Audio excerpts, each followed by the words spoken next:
Hey, folks, it is Friday, May 17th, 2019. Coming up on Roland Martin Unfiltered, Vice President Joe Biden taking heat about the 1994 crime bill while he is trying to justify it. Senator Kamala Harris says it contributed to mass incarceration. Wait until you hear me play for what he had to say about it. But is he correct? Also, families' inability to pay for school lunches is becoming an increasing problem. We'll talk about Philando Castile's mother, who did something about it in Minneapolis. A New York Police Department supervisor, actually a commander, called the death of Eric Garner, who was killed during an arrest for selling loose cigarettes, not a big deal, according to testimony at the departmental trial of the officer who killed Eric Garner. D.C. Mayor Muriel Bowser is not feeling Donald Trump's plans for the 4th of July celebration in the nation's capital. Trump wants to change the whole plans, and he's literally focused on all the minor details. Dude, don't you have bigger things to worry about than the pomp and circumstance, the 4th of July parade and fireworks show that they can do without you and have done without you? A middle school teacher in Minnesota is on leave for using the N-word with her students. Not a wise way to teach. Plus, in Orange County, California mom lets her daughter's bullies know, when you come for my daughter, you come for me. We might as well call that segment hashtag Team Whip That Ass. All that, plus picking up trash while black and the author of a children's book, Hair Love. And today I give the commencement speech to the folks, students at, of course, Bowie State University in Bowie, Maryland. We'll show you some of that as well. Folks, it is time to bring the funk on Roland Martin Unfiltered. Let's go. He's got it. Whatever the best, he's on it.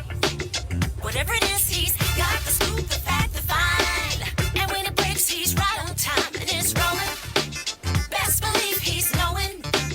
Putting it down from sports to news to politics. With entertainment just for kicks, he's rolling. Yeah, it's Uncle Roro, y'all. Yeah, yeah, it's Roland Martin. Yeah, yeah, rolling with Roland now. He's funk, he's fresh, he's real, the best. You know he's Roland Martin now.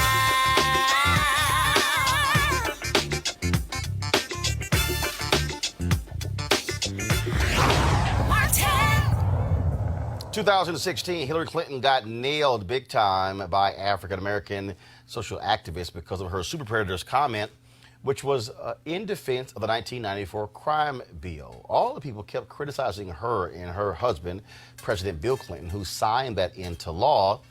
Yet during the campaign, I kept trying to tell people, why is it that y'all are ignoring the very guy who wrote the crime bill, Obama's then Vice President Joe Biden? It never came up, frankly, when Obama picked him to be his vice president. But now Joe Biden is running for president, and it is now getting some renewed attention. Well, one of the issues is that Joe Biden is also defending the 1994 crime bill. Now he's also taking some heat. So first off, we're going to show you this video do we have the video, folks, of Joe Biden actually defending the crime bill? All right, so we don't have that video. I'm going to try to find it on my iPad, but it really was a trip to hear Joe Biden. It was at an event where they were outside, and he was asked about it. Now, it's interesting because previously Joe Biden talked about it having an impact with regards to the crime bill.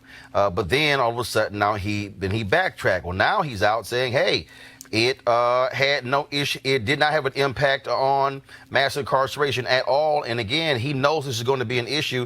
So therefore, he is now defending it. And so I'm trying to find that video while we are here. And so here is the video. I think I found it.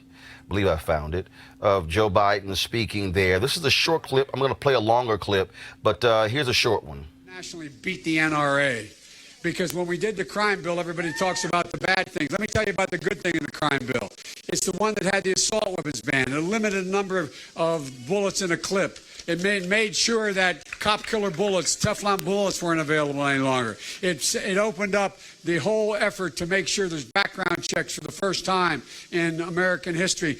Look, the Second Amendment exists But it doesn't say you can own any kind of weapon you want. It doesn't say everybody's entitled to one.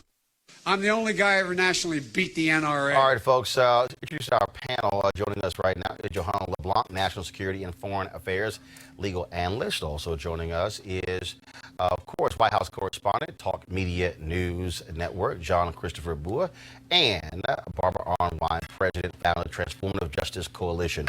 I'm going to find this longer clip here, Barbara, in just a second, but I want to start with you because on this issue, again, you have Joe Biden who's talking about the crime bill, knowing full well it is going to be an issue. And the problem for him is that many people obviously have talked about it. In fact, I found the longer clip, so here we go. This is the 2-minute and 8-second clip, and that was so this is what Joe Biden, again, he was confronted on this very issue and was asked about it it took place 3 days ago. And so here we go right here. You're going to really repair a lot of the black and brown communities that have been ravaged by the war on drugs and mass incarceration. Specific policies that you're outlining for that. That's a good essay question and a good question. Folks, let's get something straight. 92 out of every 100 prisoners behind the bars are in a state prison, not a federal prison. This idea that the crime bill generated mass incarceration, it did not generate mass incarceration. The only bill, that bill had $30 billion. $10 billion went to making sure there was that it was for prevention. That's what it was about. Secondly, the court, I made sure there was a setup in that law that said there were no more mandatories except 2 that I had to accept. One was that President Clinton wanted 3 strikes and you're out. It was part of this entire bill that included the Violence Against Women Act, included the gun control efforts, as well as included, anyway, I won't go, it's raining. But here's the deal. What happened is the mass incarceration occurred by the states setting mandatory sentences. What happened was, if you go back and look, the Black Caucus supported the bill. The reason why the Black Caucus supported the bill is because we made sure, I had a study done by my staff. And we found out, I remember, Judge, you and I talking about this. The fact of the matter is that the vast majority of people for a first-time offense, if they were black, they went to jail 3 times as long as of a white. For example, it used to be 0 to 13 years for robbery. We went into every major of the 10 circuit court districts. What were the sentences given to people who, if you're a white guy and you committed robbery the first time, you got, if memory serves me, between 1 and 3 years. If you're African American, got between 7 and 9 years. So we set up the same crime, same time for the same crime. Barbara, your thoughts on, again, Joe Biden offering a vigorous defense of the 94 crime bill? It's indefensible. The 1994 crime bill unquestionably helped to contribute to mass incarceration. Any position that doesn't acknowledge that is dishonest. And in fact, Bill Clinton admitted that in 2016 that at the NAACP that it contributed to mass incarceration. I was there when he did that. And it was very profound when he did that, because one thing that Joe Biden has a problem with, we saw this with the Anita Hill issue, and we're now seeing this again with the crime bill. And that is being honest and saying, I really messed up, and not having to be drugged after considerable heat and fire to saying the truth. And what bothers me about this one is that as president, he will have authority over more policy. I do think that if he can't be honest about the harm he's caused, then he cannot think that some of us will give him our votes. John, here's the thing. This is one of those things when the Anita Hill story came back up, when he went on The View. I came on this show and I said, Joe Biden, what the hell were you doing? What you should have said is, I own this. Right. I was the chair. I could have shut anything down. I didn't accept responsibility. The following couple of days later, he actually did that. Politicians don't want to admit where they're wrong. This is a bill that Senator Bernie Sanders voted for. but he also criticized it. He said he did not want to vote for it, but because it had issues dealing with violence against women and other measures in it, that's why he voted for it, which is why they put all those things together. But this is one of those deals where if you're Joe Biden, dude, you're not going to win on this one. This is one where you just simply say, here were the things that was good about it. But yes, do the same thing Bill Clinton did, because Bill Clinton learned the lesson. He sparred with a protester. He went back and forth. Hillary Clinton did. Yes. It's one of those things where in politics, guess what? You cut bait, and you go ahead and leave. If he tries to stand on this, it's going to be a problem for him with young African-American voters. No way. The question is, what the hell should he do? He should look in the mirror, and he should say, maybe what you feel is the right thing is not being perceived as the right thing. Because I don't believe that Joe Biden is anyway a bad person. I believe he really believes that he is not anything but a friend to the African American community. I think that's the problem. He doesn't think that he's done anything wrong. But here's the deal, Johanna. This is not about who's a friend and who isn't. Right. This is about because he wants to get elected. No. It's about accountability. What this about is. But if you don't believe it. But here's what it's about. Congress, the death of Lynn Bias, created these new laws dealing with crack cocaine, dealing with drugs. And Capitol Hill, folks were just shocked and stunned at the #1 draft pick from the University of Maryland, drafted by the Boston Celtics, dies of a drug overdose, and they rushed into it. They did not talk to the experts to think about what were going to be the repercussions. Here you have an opportunity to say, we now see the result of passing bills and then what it led to. You can own up to a mistake, but if you keep trying to defend it, all you're going to do is piss folks off. Yeah, Roland Martin, I couldn't agree with you and my co-panelist anymore on this subject. I think that studies and history tells us that this bill actually did increase incarceration rate for African Americans, in particular black men. And I think that, what Mr. Biden needs to do is essentially just to own up to it and say, you know what, I made a mistake. And as my co-panelist indicated, this is someone who is going to be in charge of foreign policies. Right. If you cannot own up to your mistake, and we get it, people evolve, right? And it's not necessarily an issue, I think, it's not an issue where Mr. Biden intentionally supported or introduced legislation that would have a disproportionate impact on the black community. I think that there is a part of him perhaps wanted to help, and in the implementation of the policy, it ended up being detrimental to the black community. So own it. Say, you know what, this policy has broken up families. It has truly damaged the black community. I'm sorry. What do we have to do moving forward? And be open to accept policy proposals from experts in the community, such as yourself. Why Joe Biden fails on this, first of all, he is correct in the video that most of the prisoners in America are on the state level. Absolutely. And the crime bill was specific to federal. But here's where he makes the mistake, John. The crime bill provided economic incentives for states to change their sentencing guidelines. States look to the federal government to take a lead. Bill Clinton, Joe Biden said in the video, insisted on 3 strikes. Well, when the federal level said 3 strikes, the states then went, cool, 3 strikes. And again, the proof is in the pudding. In the actual budget, and again, a fact check was done on it. And the reality is that the crime bill offered grants for new prisons to states that impose truth in sentencing policies, which impose mandatory minimums.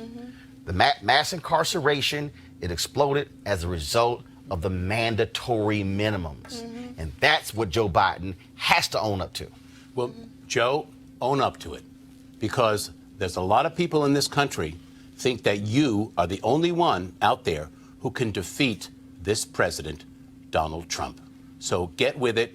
Support your soul and your heart but understand that you have caused some pain and some real consternation within lots of communities in this country. Get with it, Joe. And Barbara, and why he has to do that is because Trump is going to sit here, and even though he's going to sit here and tout, oh, I passed criminal justice reform, I signed the First Step Act, I corrected your problem. And that's what Biden has to recognize. Yes, and the reality is that his platform better be loaded with repair, because the injury is not over. It's not as if somehow this was something that happened and it's over. We are still dealing with an age of mass incarceration. United States, 25% of all the world's incarcerated, 5% of the world's population. There's no excuse for this. $80 billion annually of federal money for federal prisons. I mean, all of this is just insane. What he has to do is to come out and recognize that the injury he caused is still ongoing, and he has to recognize and take responsibility for coming up with programs and policies that are going to reverse that. And there's video, Barbara, there's video of Joe Biden from 94 talking about putting money in the bill to help states where state prisoners serve at least 85% of their time. Dude, that's mass incarceration. Right. That was forcing people to serve 85% of their time, as opposed to a judge saying, you know what, this person should only serve 20 or 30%. Joe, that's mass incarceration. So stop this game of saying that see, here's the game. This is the game. And in fact, I'm gonna play it again for y'all because I need you to understand. And I keep telling y'all again how these games happen. Joe Biden wants to play the word game. This is what Joe Biden said. Listen, and then I'm gonna deconstruct. Hi, my name's Catherine.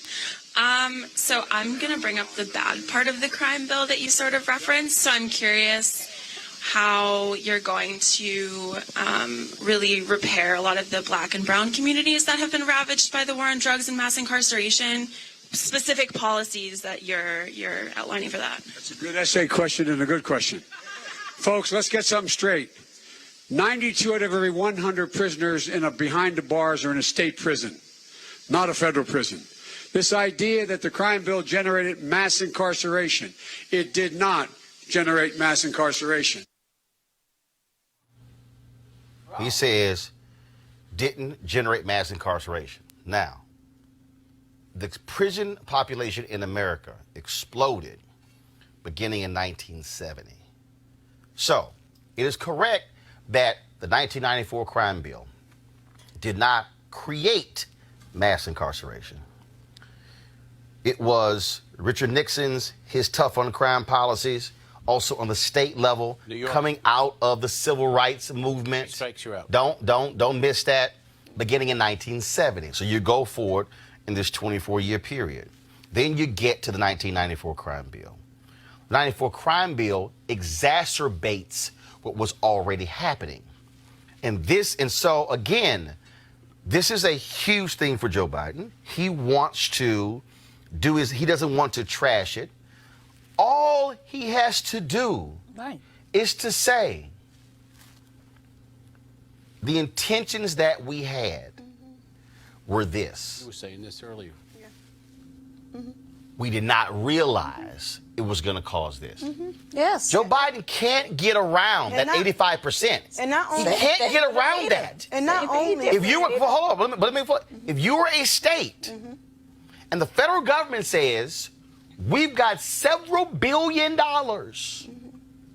to help you pay for prisons. That's right. If you change your state laws to ensure that they serve 85% of their time, the state is going to say, wait a minute, if I can pick up me a $300 million grant from the federal government to help build this prison, damn right, change those laws. Y'all go to jail. You got to serve 85% of your time. And what did that do? That put people who were non-violent offenders in prison serving 85% because they were modeled on the federal level. That is what contributed to it. Bill Clinton's 3 strikes, California did that. Absolutely. Filled the prisons up. Then what happened? Prison overcrowding. They had to start releasing people. Why? Because of 3 strikes. Still dealing and with again, and 3 strikes was not even 3 murder strikes, 3 rape strikes, 3 armed robbery strikes. It literally was, if I had 2 strikes and I got arrested for stealing a piece of pound cake, that was my 3rd strike. Right. Biden has to stop and understand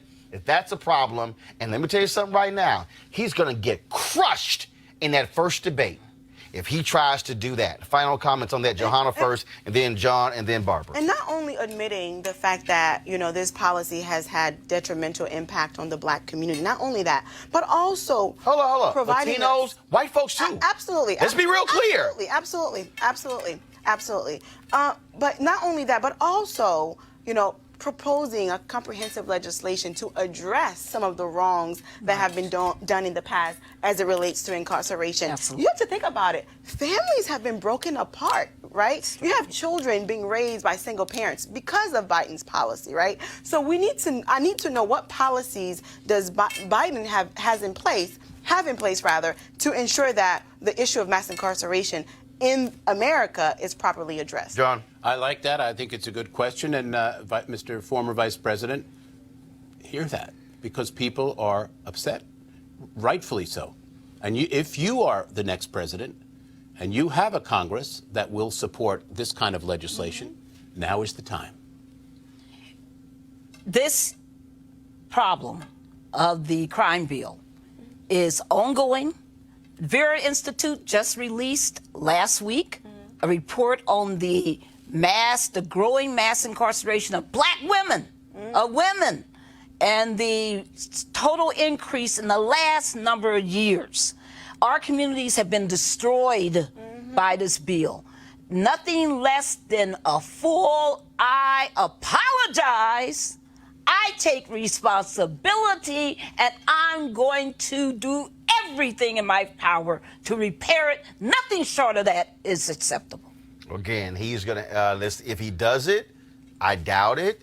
But if he does that again in front of a group of black folks, what's going to happen is he's going to get this. And I'm telling you, when they had that first debate in June, if Joe Biden comes up with that defense, he's going to get jumped on by every single person on that stage, especially Cory Booker, especially Kamala Harris, especially Elizabeth Warren. So, Joe, I'm just saying, you might be called straight shooter Joe. I wouldn't use that line because, hell, my niece would destroy you on that one. And I guarantee you the other candidates will as well.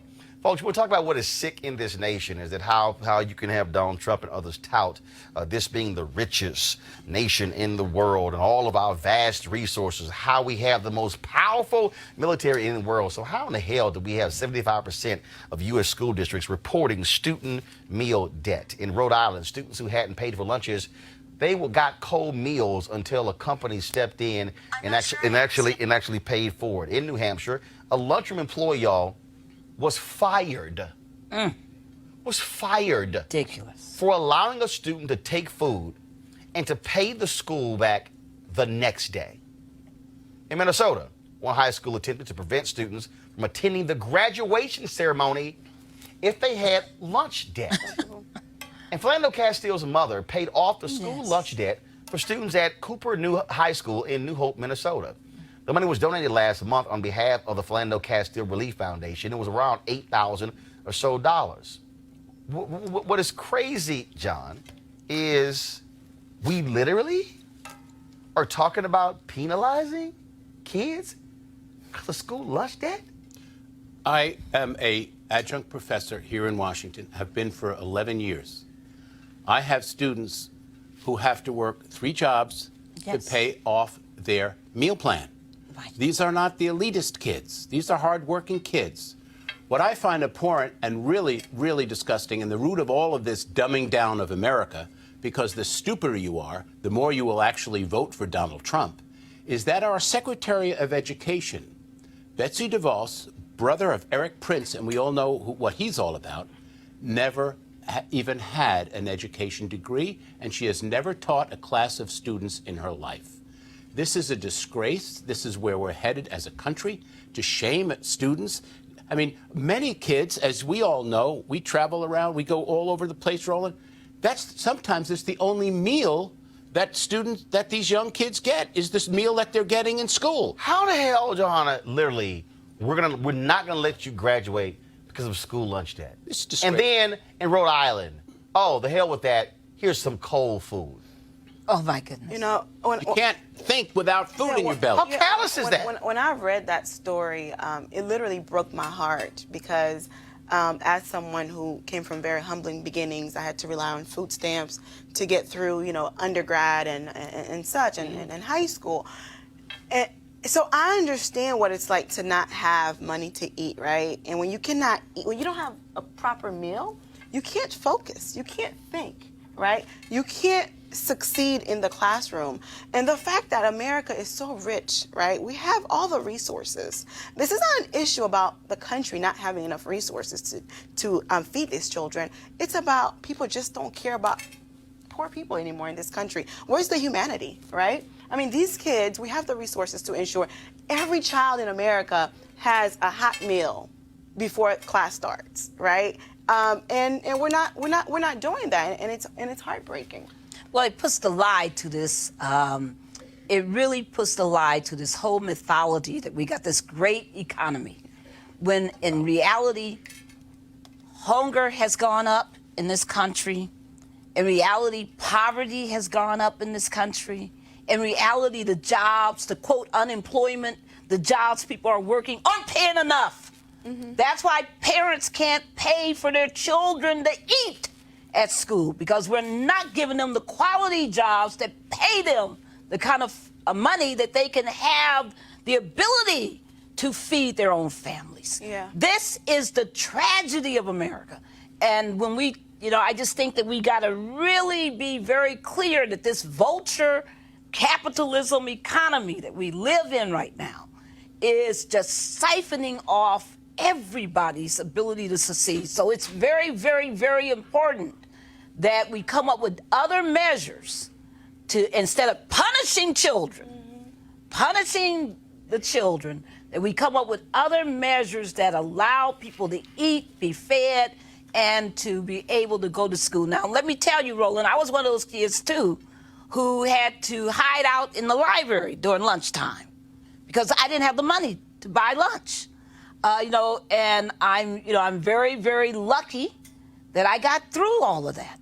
But it's wrong. It's wrong, and a lot of people don't. And also, this is also a country that actually pays farmers not to grow food. Right, isn't that so? Right, that makes no sense whatsoever. All right, folks, let's go to New York, of course, where Danielle Pantaleo, the officer who killed Eric Garner, is facing a New York Police Department hearing. Here's what is stunning. A New York Police Department commander called the death of Eric Garner not a big deal, according to testimony at the trial of Pantaleo, who's the one who applied the deadly chokehold. Now, after Pantaleo choked Garner from behind and before three other officers tackled him, Sergeant Danon Samanov told Lieutenant Christopher Brandon in a text message that Garner, quote, was most likely DOA. He has no pulse. That's according to evidence presented on Thursday. The Staten Island Advance and New York Times both reported, and that's when Lieutenant Brandon responded, not a big deal. We were effecting a lawful arrest. When the text messages were read out loud, the courtroom audience was stunned. First of all, I'm not stunned at all, Barbara, because the reality is there's a callous disregard for life. Officers also know that they're not going to get in trouble. They know that they're not going to be disciplined. Eric Garner was murdered 4 years ago, and it is now that Pantaleo is facing this hearing. He's not facing murder charges. He's not facing a trial. He literally is facing a hearing as to whether or not he should keep his job. It is a disciplinary hearing of the NYPD. And the only person who was punished was the gentleman who took the video. Who went to prison. Went to prison. Who took the video of the killing of Eric Garner. To Glenn Carr and all the family members, I am so sorry that you're having to go through this, because this is just wrong. The bottom line is that Black Lives Matter. Say her name when you talk about the black women who have been killed by police. The bottom line is that when we read no big deal, that's why we say Black Lives Matters. That's why we have to, fight for accountability by the police. Pantaleo needs to go. He needs to be in jail. He doesn't even, this just is beyond me that we are at this point. And this lieutenant, he needs to be disciplined, because anybody who's in a command position who has that kind of devaluation of black lives has no business being on the street, has no business being in command. John. I'm going to sound like Bill Clinton. I feel the pain. I grew up in New York City. I grew up a mile away from Donald Trump in Queens, okay? I know him as a young man. He was a fraud then, and he's a fraud now. There is no one who is in the White House at the moment, and very few in Congress, who are going to take your cause and say, let's make it happen. Right. You and I, all of us, we need to have these kinds of discussions with everybody. Yes. Because when you put a chokehold on a young man and he says, I can't breathe, you stop, okay? But that's a moral question. And we are not, this country, I tweeted out before some unbelievable thing that Trump put up, and I wrote, Lincoln wept. JFK wept. Ike wept. MLK wept. Robert Kennedy wept. Okay? This is what we're talking about. You know, the shortest verse in the Bible is Jesus wept. This is what we need to talk about, because we have to pull together as a country and make sure that we get rid of the tyrant and make sure that Putin, I'm sorry, is literally running the show. But it goes beyond. It goes beyond in Trump and Putin. What this really goes to on a very. We have no country, Mark. No. What this goes to on a small level, Johanna, is very simple. Yep. You have to change the contracts of police unions, because here's the problem. Yes. The problem is the contracts, and what they do is they literally hold a gun to the head of legislators in San Antonio. San Antonio wanted to put in additional measures to protect citizens. The union said, oh, okay, fine. You want that? Well, then you must add pay increases in every single year. They said, wait. What the hell I got to do with pay increase? They literally were saying, oh, we will only agree to that if you had pay increases. In cities all across the country, they fight in collective bargaining. They fight the inclusion in the union contracts to be able to deal with guys like this. I have said for the longest that if you're a police officer and you turn your body camera off, automatic firing. Right. If you turn your dash cam video, if you turn the audio off, automatic firing. If you lie on a police report, automatic firing. They don't want that, because what they know is a police officer can lie, can make it up, and they will get protected by the department, protected by district attorneys, and protected by judges. And I think the issue is obviously this lack of accountability, right? And also another greater issue outside of the gentleman who died is that, when you have people in leadership with that kind of mindset, it translates into policies, right, that will have a direct impact. There's nothing wrong on individuals, right? So we have to be mindful of, how we pick our mayors, because the mayor oversees the police department and appoints the police chief. So all of these things. Well, and a strong mayor form of government, a city manager form of government, city manager appoints it. But go ahead. Okay, all of it is interconnected, right? Yeah. So we have to take control. We have to hold these folks accountable for their actions, because the comment that this officer made, no big deal. It's not the first. Right. I mean, it's maybe they say worse than that. Well, first of all, we saw what happened in Baltimore, right? Pretty great, where to this day you still it's sort of as Freddie just killed himself, but we know about the rough rides in the vans as well. Yeah, it's not the first nor the last, unfortunately. But you also, what you have here is you have also Bill de Blasio, who did not lead as well. Okay, 4 years. How does it take 4 years for a disciplinary hearing? 4 years? Are you serious? I mean, What we had to go find witnesses. We had to go talk to some people. But again, that's the dragging out, and hopefully people also forget about it. And this officer should be fired for making this comment. Well, period. yeah, but This we person know that's not. period. Well, first of all, okay, And the guy wasn't fired for Absolutely choking fired. somebody to death. Right, he needs to be but fired. then definitely with the Still. comment.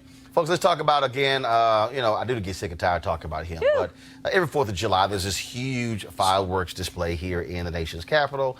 And of course, Donald Trump wants to make it all about him. Yeah. He literally is ordering the moving of the fireworks show from the National Mall and to a barge or an area near where he wants to speak. He wants to speak in front of the Lincoln Memorial. Okay, so he wants to change it. And in fact, the newspapers are reporting that he is so engaged in the minutia of this. Now, y'all, look, this has been going on for years, okay? This thing is so etched in stone. They know exactly where it's going to be. They know the routes. They know where people are going to sit, the traffic route, all those different things. But now Trump wants to completely upend this entire deal because he wants to make this about a spectacle about him.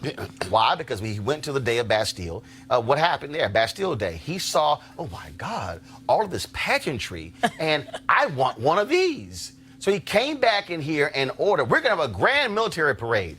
He literally wants, speaking of Putin, he wants what Putin does, what Russia has always done, what North Korea does. He wants the big military display. He wants to see tanks rolling down the streets. He wants to see the missile launchers rolling down. He wants to see thousands of troops. Well, when of course they showed him the cost, how much money it was going to cost, and he nixed that. But now he's trying to flip the big 4th of July celebration into his own little patriotic party. Well, Washington, D.C. Mayor Muriel Bowser is not too happy. This is what she said to the Washington Post, quote, "The president can speak at any event that he wants to speak at, and my great hope would be that he recognizes that the event is a unifying event that celebrates the birthday of our nation." The problem with this, John, is this ain't about you. It's not about you. And they have a system. It is in place. Literally, they can walk in there and do this here. Okay, that's the plan. We've used it for the last 15 years. No, he now wants to change everything. And normally what happens is, for this celebration, because presidents care about the public, presidents don't attend it. Because they know when the president attends something, it totally changes security. No, he doesn't give a damn about the hundreds of thousands who come into D.C. to watch the fireworks show. No, he wants a big old party where Donald Trump is the man standing in front of Lincoln Memorial. And frankly, I think if he does that, Abe is going to get off that damn chair and give him a swift kick in his ass. Your thoughts on Mr. I want a big party for myself? Well, as you said, if the president is included in this 4th of July festivity, there would be heightened security, which would, in essence, take away from the joy and all the fun that citizens usually. No. It changes everything. It changes traffic patterns. Absolutely. It changes. Everybody has to get now checked. Absolutely. It changes bags. Absolutely. People come in with their food and their drink, and they sit with their. It changes everything, and he is so arrogant that he can't even go, you know what? I don't want to inconvenience the American public. I'm going to keep my butt at the White House and watch it from the balcony. Yeah, so it'll change it for the American public and other people who are interested in the 4th of July celebration. So I think that the president should definitely reconsider his position and think about the American people to see whether or not this will really impact their ability to really enjoy 4th of July. John, the narcissist, is all about him. It's not Red Square. This is not Nuremberg rallies, Mr. President. You are not the dictator. Soon you will find out how much you are not the dictator. And you know, Muriel Bowser, you stopped him from the last time he got these highfalutin concepts when you realized that tanks going down Pennsylvania Avenue was something you're going to have to repair as the chief executive. It's going to destroy the streets. The streets were not built to carry tanks. You want to do that? Go to Pyongyang or go to Red Square in Moscow. Well, you know, and maybe you will. Maybe Putin will invite you over. You could stay for a few years. He is a fascist, narcissist. He thinks he is a megalomaniac. He thinks he's a demagogue. He thinks he's Mussolini. He thinks he's Right. More like Mussolini than Hitler. He's right. The way he struts and pushes. He's Mussolini. This is a Mussolini move, everybody. You know what happened to Mussolini, though? Right. Okay, enough said. He's a straight up fascist, and it's ridiculous that we have a cowardly Senate, because Congress ought to be checking him. Muriel Bowser, thank you, but that's really Congress needs to be reining this guy in. That's where the impeachment comes in, and Yes. we'll see if enough Yes. information is given up in the next couple of weeks. Mnuchin decided he would thwart that giving up the taxes today. There's the fight over the Mueller report. Roland, you know, one after the other after the other. Yes. The fact is, people are calling for the impeachment. Why? Well, you're not going to win the House again, or the Senate wouldn't approve it. The fact is, that is the only way, Doctor, that the information will get out. And I believe live, TV, televised impeachment hearings work. They work. Look what happened to Nixon. Well, he had to resign. They're imperative. Yeah, but again, the bottom line is They're he imperative. wants a big ass party and he shouldn't get it. All right, for some. I'm not going. I'm going to. Well, I don't go anyway because I read Frederick Douglass. It's What was the ridiculous. slave to think about the 4th of July on that particular Hey. day? So I celebrate Juneteenth. All right, y'all, gonna go to a break. We'll be back on Roland Martin Unfiltered in just a moment. You want to check out Roland Martin Unfiltered?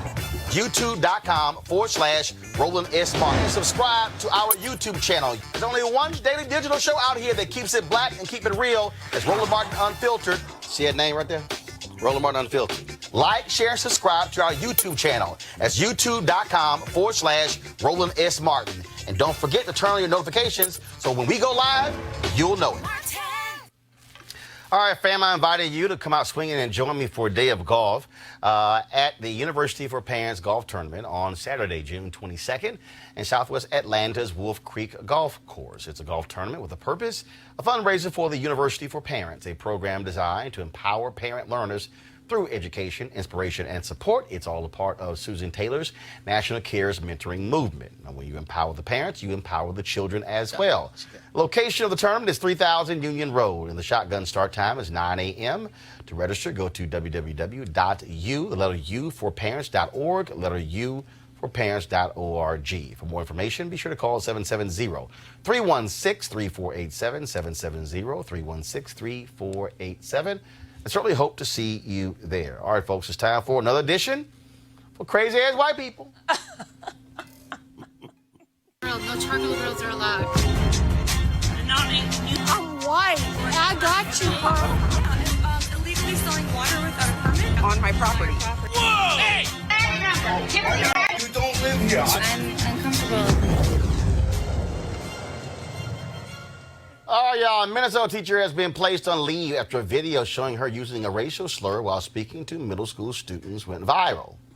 St. Paul Public School Superintendent Joe Gothard promised in a statement to take aggressive action after video was posted online of teacher Wendy Berlowski using the N-word at Highland Park Middle School. The video we found has censored her use of the word. Check it out. In the room, and they just pick on them. Because they're black. And they're the only doing any work. I know.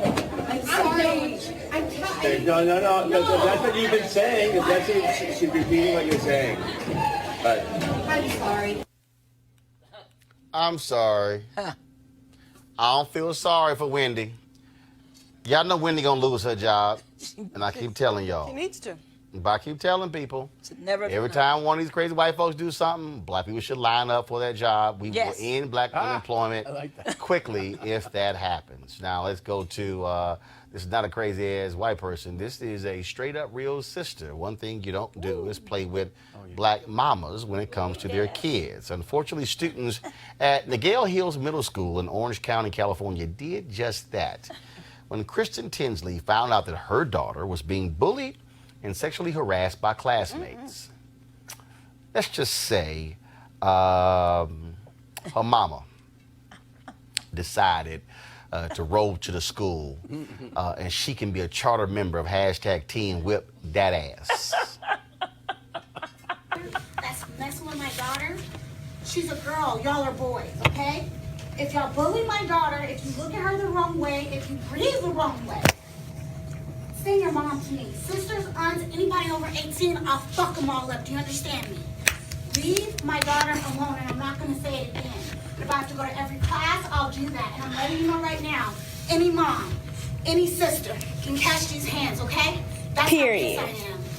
Y'all gonna leave her alone. I mean, no messages online, don't post nothing about her. None of that. None of that. Y'all don't know me. Y'all think y'all bullies? I'm the big bully, okay? Let that be known and understand that. Leave my daughter alone, and I mean it. And if I have to come up here again, it's gonna be problems. She's a girl, she can't handle y'all. If y'all are boys, if y'all are girls, I tell her to meet you after school and handle it outside like a real one. But since you guys are boys and she can't do anything, tell your moms, tell your sisters, tell your aunties, cousins, whoever. As long as we're over 18, we can handle it any day. You understand that? You don't pick them up. Ass whippings for free. For free. You ain't even gotta pay for it. For free. Do y'all understand me? Leave this girl alone. She's taken care of. You won't play that, okay? And I'm not gonna call out no names, but you're gonna leave her alone, and I mean it. Ass whippings for free. That's a new hashtag. Hey, Barbara, look, I understand. I mean, this reminds me of a few years ago. I was on Dr. Phil's show. Remember the brother down, I think he was in Florida, where his daughter, they kept picking on his daughter, and it was a special needs daughter. And so my man got on the school bus, and he was like, yo, Stop it. you missing my daughter again. I'm kicking all y'all. I mean, he went off. And they tried to charge him. And so I was on Dr. Phil with him. And I said, yo, Doc, I'm with the daddy. The daddy was like, you mess with my daughter, you mess with me. I'm with mom said, y'all gonna catch these hands. Hey. I'm with mom. I'm with her. It's called BMWA, Black Mama Whipping Ass. You don't mess with a black mama. You don't mess with their children. You don't do this mess. I mean, the bottom line is she put it on the line. She did not threaten the kids now. Yeah. She was very clear. And what I love is her essential... No, she threatened the kids. But her essential analysis is that this mess starts at the house. Because she said, send the 18-year and over folks to me. Send your aunts, your moms. Send them because she knows that's where it starts. She knows that they're coming from households where people are talking the N-word, where they're making fun of black folks, where they're denigrating our lives, and she was right to put it where it belongs. John, this is where you walk in, and this is where you take matters in your own hand, and you send a message to the kids. In fact, if that's my kid, I'm saying point them out. Point them out. I'm telling you right now, if it's my kid, I'm going to say point them out. And then I'm going to sit there after school and I'm waiting with their little ass when their parents roll up. And I'm rolling up on parents. I'm like, you know what? The punk ass son is a bully. That's what I'm doing. Let me tell you something. My mother did the same. My mother did the same thing. I did too. When I got bullied as a little kid. And if my brother wasn't around, who was 8 years older than me, who would stand there in the schoolyard and scare them all to death, my mother would go in. Not only would she go into the kids, she'd go into the teacher. And she said, you're picking on my son. He's coming home and crying. You're calling him names. She said, I will take care of you. You know what? Black mamas and white mamas unite for their children because this is the most crucial thing you have. This is what you give to the world, and this is what you want to make sure the world respects. And but racial harassing. Yeah, I applaud this mother for taking the approach that she took. Of course it was. Because as we know, bullying leads to low self-esteem and sometimes even death, right? Yeah, so the kids out there who actually committed suicide. Exactly. Absolutely. Bullying is a real issue that impacts children all across this nation, all across the world every day. Suicide. So yes, absolutely. So I applaud the mother for taking this approach, even though I probably would have done it a bit different because I'm looking at it from a legal perspective. Right. You know? Why? You a lawyer? I'm looking from a legal perspective. Why? You a lawyer? Yeah. So, yeah. Why? Well, I mean, you have to look at the legal aspect of What's it, right? the legal aspect? No, wait. What's the legal aspect? The fact that she's threatening folks, you're not supposed to threaten anyone, right? And? It's illegal. Arrest me. Right. Look, the reason I get it. Look, I'm telling you, when I was in middle school, there was some kids who were on the bus and they were sitting there horsing around, and then one of the young women, so a guy, he grabbed her shirt, and then her breast got exposed. And so it was a dude who was dark skinned named Roland. So they were like, Roland did. I'm like, yo, I wasn't even sitting here back there with y'all crazy fools. So these cats wanted to fight me and my brother. So my dad came to the middle school and he got on. So he came to the middle school, got on the bus, Sat there. did the same thing she said. He said, let me tell all y'all something right now. Not a single one of y'all gonna touch either one of my sons. Yeah, I just hope that. And so then one of the dudes on the bus pulls a knife out. My dad was like, give me that goddamn knife. And said, I was saying, you gonna pull a knife on me? He said, geez, I'm telling all y'all right now, one of y'all touch one of my sons, y'all dealing with me. We have no issues for the rest of junior high school and no issues in high school. Yeah. Because the deal is, look, you had we've had the young kid, the young boy, 10 years old in Houston, who committed suicide because of bullying. Absolutely, The young yeah. girl. It's a You serious literally issue. have kids who are Yeah. killing themselves. Yeah, there's no doubt and the about fact that. The mama also said, and don't y'all say Jack online. Yeah. Oh, I love that. Yeah. Because there are a lot. Yes. Because a lot of Yes. the difference between All day long. old school and today Yeah. is that bullying may have stopped when you left school. Yeah. Yeah. Now they are bullying them on social media as well. Yeah. So All your it is. classmates get that same message. Yeah, absolutely. Yeah. Johanna, go ahead. It is my hope that the mother does not have to resort to violence in an effort to ensure that her child is safe from bullying. I hope that the kids get the message, and the person who's actually abusing her child at school gets the message in this behavior. Oh no, they got the message. They got the message. that's- Y'all don't want these hands. Right, right. Well, let's hope you don't have to. Hey, guess what? I advise y'all get y'all kids in check. Hashtag Team Whip that ass. All y'all, a white police officer in Colorado has been placed on leave after detaining a black man for picking up trash in front of his home. Actually, but no. He was initially placed on leave. Now he is quitting the force. Y'all remember this video? Go ahead and play the video. This took place a couple months ago. The encounter began when the officer was patrolling a residential area that is considered private property, and asked the man if he belonged there. Well, the man was cooperative and even gave the officer his school ID. He asked the man to sit down and put down his weapon, which was a trash clamp. Well, guess what? That officer, he is now saying, you know what? I'm good. It's time for me to go. That's called, I'm going to get fired, so let me go ahead and bounce anyway. And so that's what we have there. So, yeah, again, another job opening. Another job opening. Another job opening, but here's the problem. Don't be surprised if he's able to get a job in a neighboring city, which is also part of the problem. All right, folks, you probably heard about the children's book, Hair Love, that tells the story of a black father learning to do his daughter's hair. Now, you really need to get this book for your kids. It's a pretty funny book. Author Matthew Cherry, who's also a former NFL player, who's turned movie director and author, he sat down with me, along with illustrator Vashti Harrison, to talk about the book. Check out our conversation. All right, folks, we're joined by, of course, Matthew Cherry, Vashti Harrison. First of all, Vashti, really? Black people know Vashti McKenzie, Bishop Vashti McKenzie. You know, all these Vashtis we know.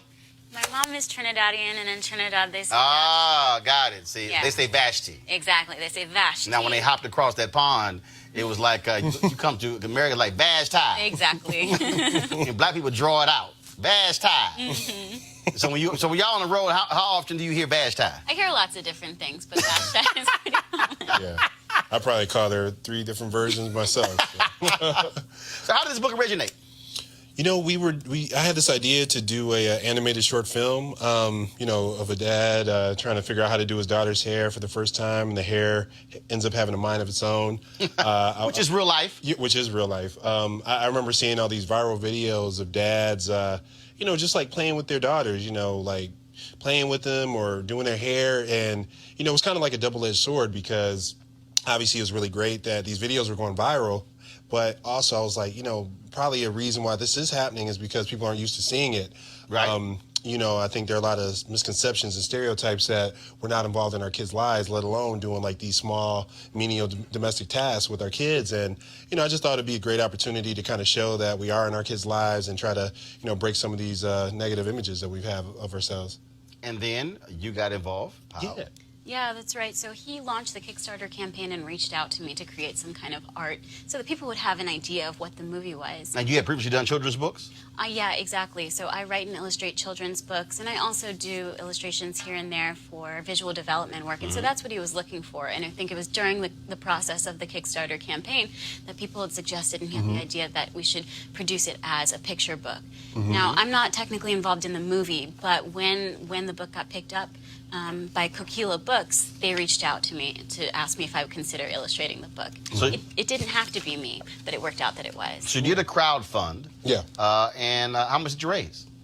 We raised roughly almost $300,000. It was like 283. And were you shocked by that? Yeah, yeah. It was crazy, man. It was like the craziest thing I've ever been a part of. Now, the Kickstarter was for the whole project. The short film. Yeah, short film. Yeah, Got well, one of the gifts that we offered was for a picture book. We just didn't know how we were going to figure it out. And then 3 or 4 days into the campaign, Namrata, who is our kind of the editor, and she's like the head of the Kokila Books, she reached out and was like, look, I'm a big fan of this. You know, we're about to start this new division, and I just think it would be really awesome if we could help make the book with you guys. And just like that, we had a book deal. Why do you think it resonated the way it did?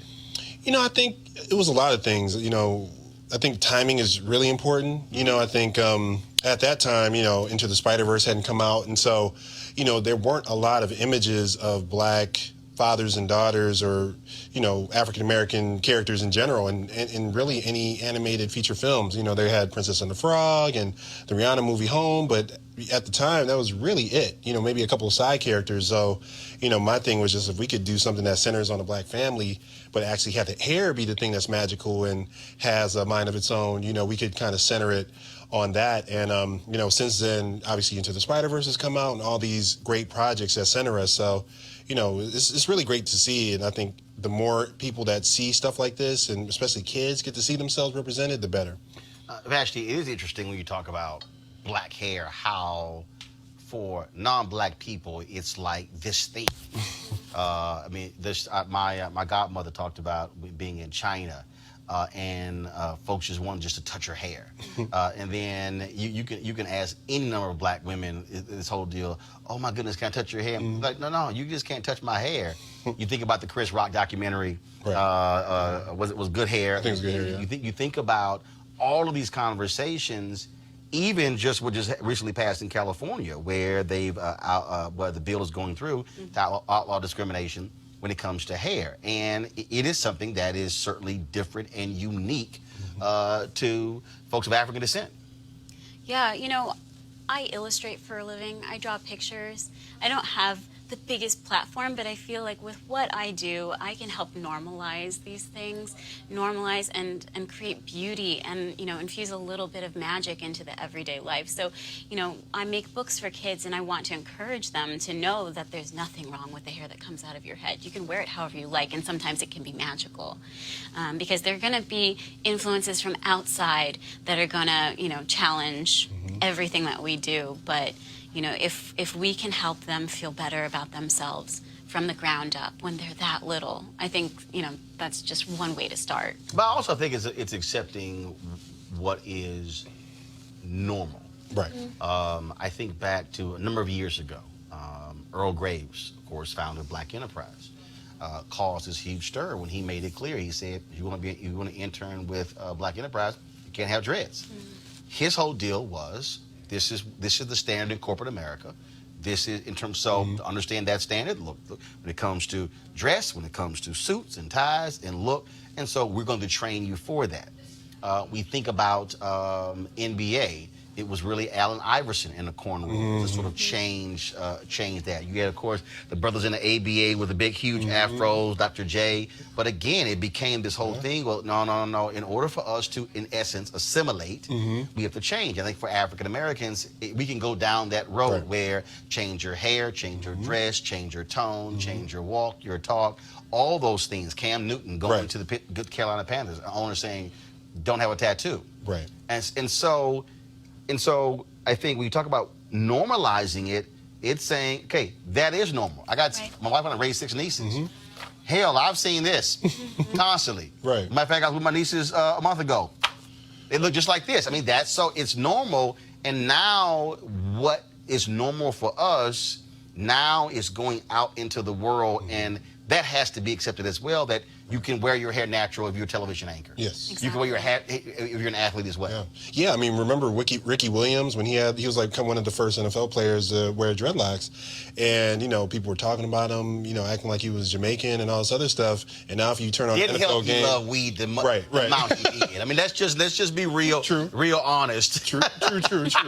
But if you look at an NFL game now you see 20, 30 players on the field will have locks at a certain time. So, sometimes it just takes that one or two people to, really just make this not really a stand, but just be yourself and change the image. Yeah, and you change the image. We tried to do that a little bit with the father character, Stephen, in that he's a young man who I see the tattoos. has the physique of maybe a basketball player. He could be, any kind of athlete, but we're just saying this is a dad. Or just a brother with muscles. This is a dad that loves his daughter, and why can't a dad look like that? Yeah. Well, first of all, the only reason I say a brother with muscles is because it absolutely drives me crazy.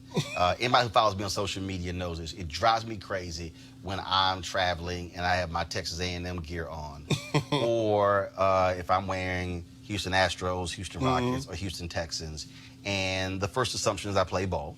Right. Then the second assumption was our coach. Right. And they go through all this sort of stuff. It's kind of like, okay, when are you going to get to the graduate part? Right. When you going to get around to, maybe I just simply went to school there. Right. So I'm a huge advocate of trying to get white folks to understand, stop this perception that if you see somebody black who you think is muscular or could play ball, don't assume that. Right. And say, wait a minute, because if you see a white guy, you don't automatically think, oh, he's a baller. Right. And again, those perceptions come in. And I think a lot of people really, as somebody, look, I've been in media since I was 14, who really don't understand the power of images. This is actually, what you're doing with movies, that's actually America's greatest export. Right. What we send around the world. Right. Well, and that's the thing, images are so powerful, and imagine growing up and never seeing yourself represented. You look at magazines, you look at TV shows, you look at movies, and you see people with lighter skin. You see people with this straight blonde hair, and you don't see yourself represented. You come back home and you look in the mirror, and that can make you feel less confident about yourself. And so all we're trying to do is just simply say, look, we see you, we think this is a very specific niche, but also it's universal in that, these are things that parents do for their kids when they love them. If there's something that they don't know how to do and the kid asks them how to do it, you're going to try to figure it out. You're going to go online and look up some videos. You're going to call a friend and try to figure it out. So that's really what the book is about, just showing what parents do for their kids when they don't know what to do and they're trying to figure it out. Have you had to deal with folks who will reject your view of reality? I've never encountered that. I wrote a book called Little Leaders, Bold Women in Black History, so it's just a book filled with the stories of black women. And I've had a few people ask me, well, why would you make a book that is only about black women? And it's not, a disacknowledgement of anything else in history. It's just saying, I want to see these stories placed all together. So I find that first people... of all, if anybody actually understands history, they'll realize who is actually being left out. Exactly. I mean, exactly. Again, I think if you ask the average person to name civil rights leaders, even historical civil rights leaders, they will go. You'll hear that maybe they'll mention Mary McLeod Bethune. Maybe they'll mention Dorothy Height. You can forget Septima Clark. Maybe they'll mention Fannie Lou Hamer. Not Constance Baker Motley, not Ella Baker or Diane Nash, those names, because, frankly, it's largely been black men. Left out of the mainstream, exactly. But so I've found that, there are a few questions here and there, but mostly people are just excited. I think we're not trying to replace any part of the story. We're just adding more to the tapestry. So in the children's, section of the bookstore, I'm just messing with you. in the children's part of the bookstore, there's, I saw a great book today about a white father and his daughter. And it's a beautiful, lovely story. And our book could sit right next to that. It's just another reflection of a different reality. So I find that people are very just supportive of it. And maybe it's because we're making children's content and it's just there to be good and helpful for the world. But it's a nicer place to be, and I'm happy to do it. Well, I think what it also does, first of all, I think I think you are playing it down some. It's actually way bigger than that. Because what is happening now is, and let's just cut to the chase, America doesn't understand anything unless money is attached. And we were in a meeting with the National Association of Black Journalists. We were in a meeting with ABC News, and we meet with all these different networks about their senior leadership team, and we were meeting with them talking about the black executives or lack thereof. And at one point, I said, "Well, this is the company that made Black Panther, that made more than $1 billion." And folks sort of looked at me in the room, and I said it for a reason. Because America responds to money. Right. And what is happening now is you now have a generation of black folks who will readily say, I'm rejecting that. In fact, I grew up seeing the children's book and the white father and the white mother. No. Y'all got to put some other stuff up here. And it is forcing bookstores, it is forcing publishers, it's forcing networks, it's forcing them to understand that America is indeed changing. And that if you do not better reflect this changing America, another company will, and you're going to lose out. Yeah, I mean, and that's a great thing about the company that we're with, Kokila Books. Namrata, she is just really focused. It's a division of Penguin Random House, and it just focuses specifically on, POC authors and people telling their stories. So our book came out on Tuesday. There was another book that came out called My Poppy Has a Motorcycle that speaks to, the Mexican-American experience. And, there's a book coming out later about the Filipino-American experience. And so, these are all just like really these underserved communities, and it's such a niche. And we're just so excited to be a part of this family and to be the first book that comes out under that division. How much is the book? Where's that? How much is it? How much is it? I believe it's $16.99 in stores and like $10.99 if you get it on Kindle. Yeah, they looking like, I don't know. No, I mean, like, just buy the book. I just looked I at think it. it's different in different stores. Yeah. So we're not sure. But. Okay. Yeah. All right, again, folks, the book is called Hair Love. Yes. Matthew Cherry, illustrated by Vashti Harrison. Check it out and get it today. Sweet. We appreciate it. Thanks a lot. Thank you Thanks so for having much. us. All right, fam. Shout out to First Baptist Church of Glen Arden. They recently calm down, Barbara. That's my church. Okay, all right. Are you tithe? All right. Oh, her ass got real. Y'all saw how quiet she got? No. I hit her window. You tithe? Yeah. Okay. You do? Yes, of course I do. Okay, let me text. I'm a church member. Yeah. Let me text Pastor Jenkins. Do. Oh no. Let me text. He knows me. Yes. Let me He text. knows me. Let me text Pastor Jenkins, who is the senior pastor. Right. We find out if you actually tithe or you give offerings. No. Anyway, y'all. The First Baptist Church of Glen Arden in Upper Marlboro, Maryland, they gave out 4 cars, and so this one woman, Marilyn Lacey, boy, she was happy. It's beautiful. Beautiful. Where in the hell's the video? What, really, Jackie? Let me explain something. No, let me explain something to y'all. We sat in the office before the show, 3 hours before the show, and Jackie was begging me to include this in the show, like begging me to include this in the show. And she was like, it's a 4-minute. I said, we are not going to play the whole 4-minute video. We're going to play 45 seconds, okay? Oh, they were all excited. We play 45 seconds. Now, I actually do the story. I actually go ahead and do the story, and the damn video not even ready.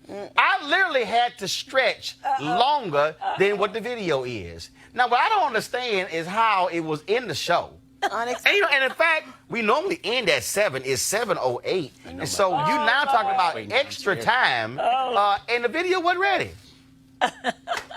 So where's the video? It ain't there. It's too bad. It's beautiful. Roll it! Marilyn Lacey.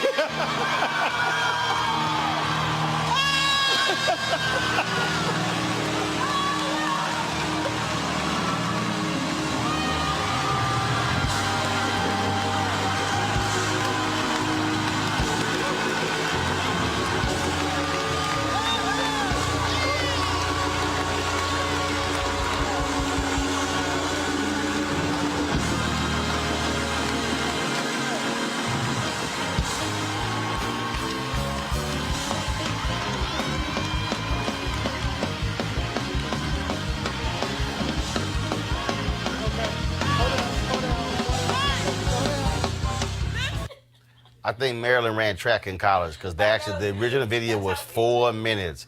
Y'all, you can run a mile in 4 minutes. It's the Holy and Spirit. So, huh? We do The it Holy First Spirit. Baptist. Yeah, that's how you. Barbara, you know doggone well you ain't never ran around the church. Barbara, stop it. Barbara, stop. Barbara, stop. Barbara, don't be trying to say that's what we do.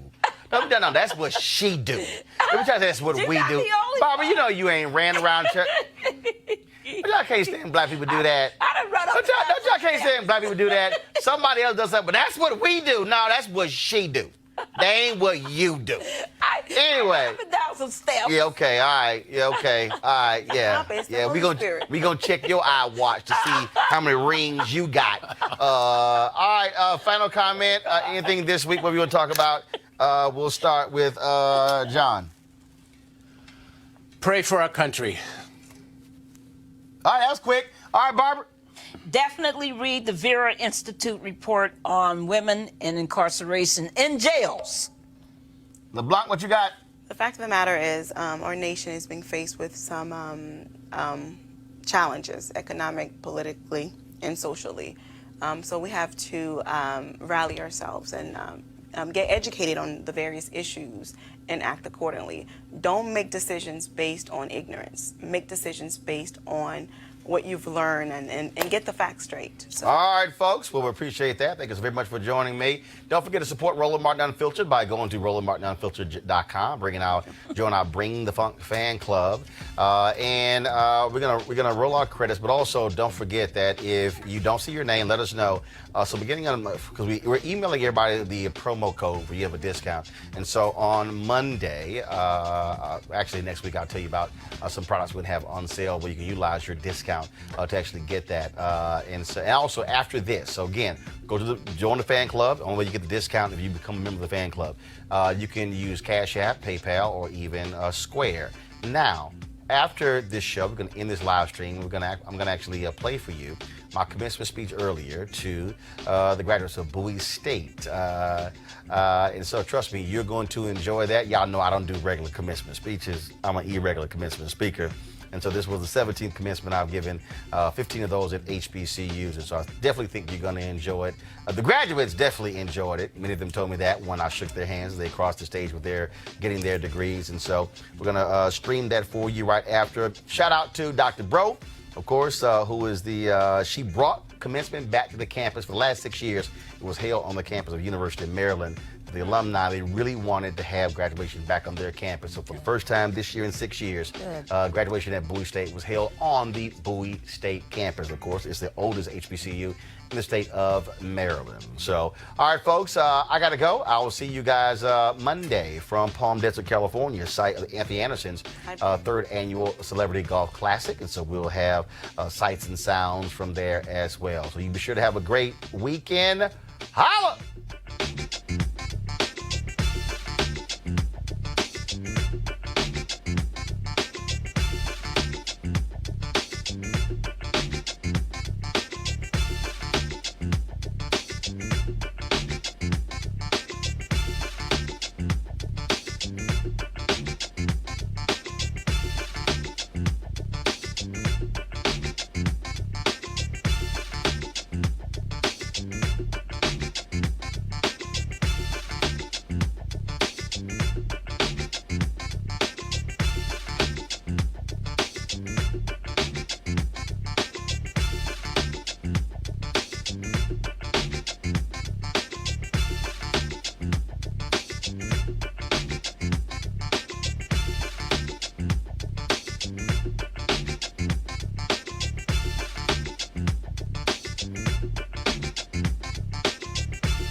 You want to support Roland Martin Unfiltered? Be sure to join our Bring the Funk fan club. Every dollar that you give to us supports our daily digital show. There's only one daily digital show out here that keeps it black and keep it real as Roland Martin Unfiltered. Support the Roland Martin Unfiltered daily digital show by going to RolandMartinUnfiltered.com. Our goal is to get 20,000 of our fans contributing $50 each for the whole year. You can make this possible.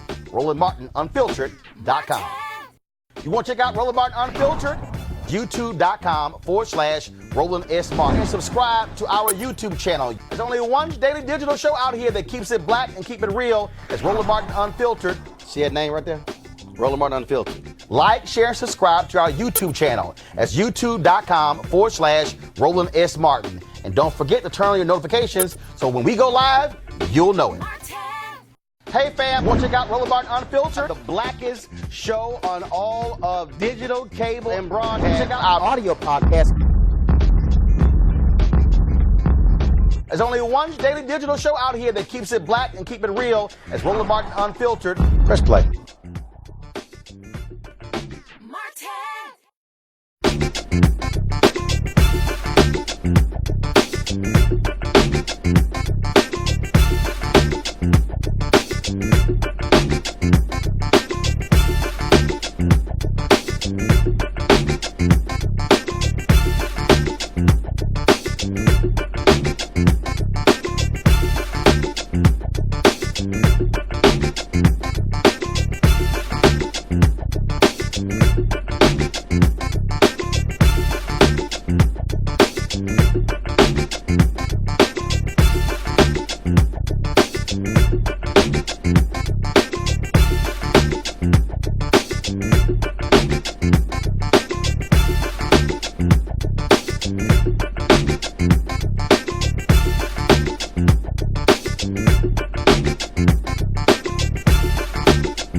Hey fam, want to check out Roland Martin Unfiltered? The blackest show on all of digital, cable, and broadcast. Check out our audio podcast. There's only one daily digital show out here that keeps it black and keep it real. It's Roland Martin Unfiltered. Press play. You want to support Roland Martin Unfiltered? Be sure to join our Bring the Funk fan club. Every dollar that you give to us supports our daily digital show. There's only one daily digital show out here that keeps it black and keep it real. It's Roland Martin Unfiltered. Support the Roland Martin Unfiltered daily digital show by going to RolandMartinUnfiltered.com. Our goal is to get 20,000 of our fans contributing $50 each for the whole year. You can make this possible. RolandMartinUnfiltered.com.